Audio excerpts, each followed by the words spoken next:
Hello viewers, আসসালামু আলাইকুম। আর আলম খান চা পক্ষে সবাইকে স্বাগতম। আর আমরা এখন আছি সাভার পল্লী বিদ্যুৎ। যারা নলি পছন্দ করেন অবশ্যই এখানে আসবেন। এখন খুব সুন্দর সুন্দর এখন নলি পাওয়া যায়। Yummy yummy, wow.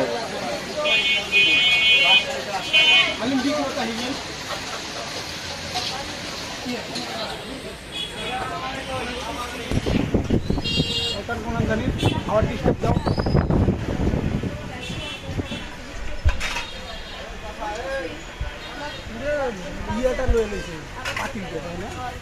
পুরা পাটিলটা ভাই নিচ্ছে, দেখতে পাচ্ছেন প্লেটের জায়গা হয় না, এত সুন্দর নলি পাওয়া যায়।